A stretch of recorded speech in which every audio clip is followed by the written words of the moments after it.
Allahu Akbar, Allahu Akbar.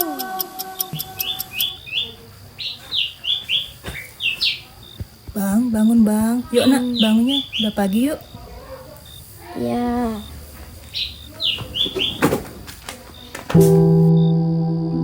Hai, kenalin saya Raka. Dan ini ibu saya yang sangat saya sayangi. Ibu selalu bangun lebih dulu, bahkan sebelum matahari terbit. Sekarang saya sedang bersiap berangkat ke sekolah. Bu, topi aku mana ya, Bu?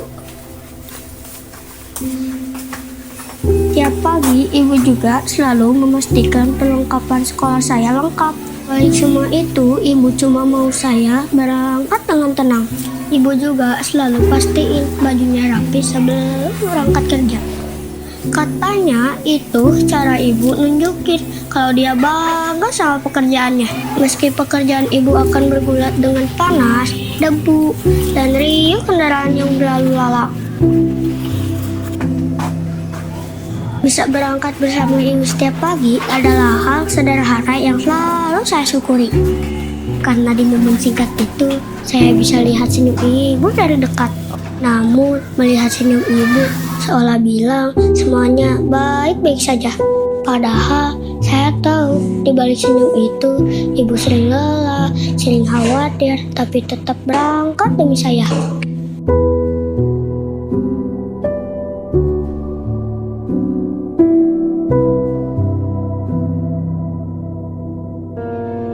Ibu selalu mengajari saya untuk peduli sama lingkungan. Pekerjaan ibu sebagai penyapu jalan bikin saya ngerti kalau sampah yang kita buang sembarangan itu sebenarnya bisa punya tempat yang lebih baik kalau ketemu orang yang peduli. Dan ibu juga bilang sampah yang kita kumpulkan itu bisa ditabung di bank sampah. Dari situ, saya belajar menjaga lingkungan itu nggak cuma bikin kota jadi indah, tapi juga bisa jadi tabungan masa depan.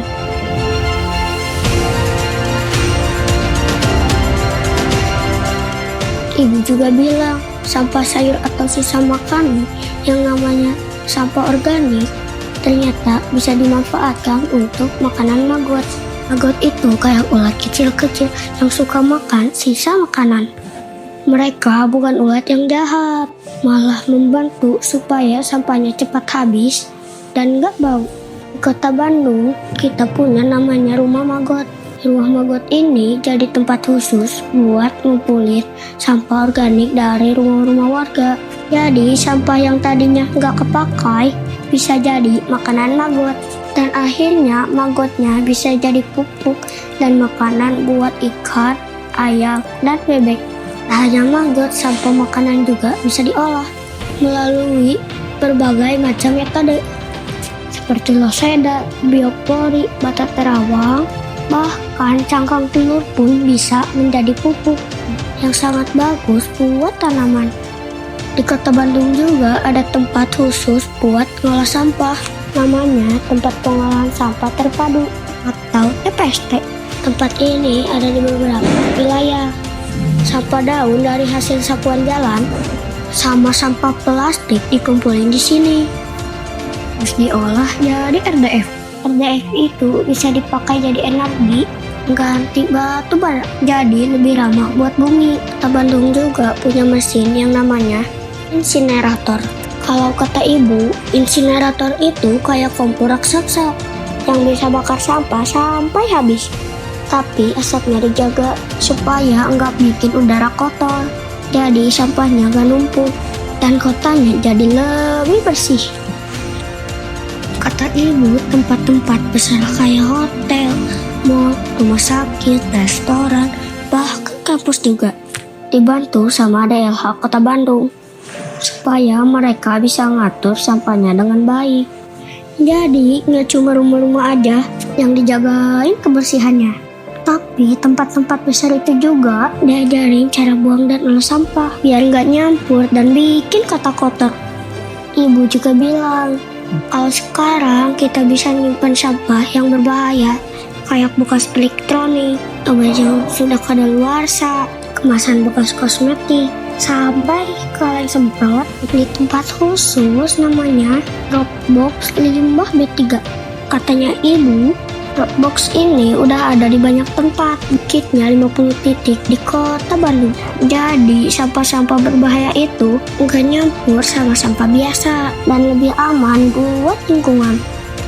Kata ibu, di kota Bandung sekarang sedikitnya udah ada sekitar 400 kawasan bebas sampah dan nanti bakal terus nambah lagi. Di kawasan itu semua orang diajarin buat ikut program Kang Pisman. Kang Pisman itu artinya kurangi, pisahkan, dan manfaatkan sampah. Kata ibu, kita nggak bisa sendirian bikin kota jadi indah.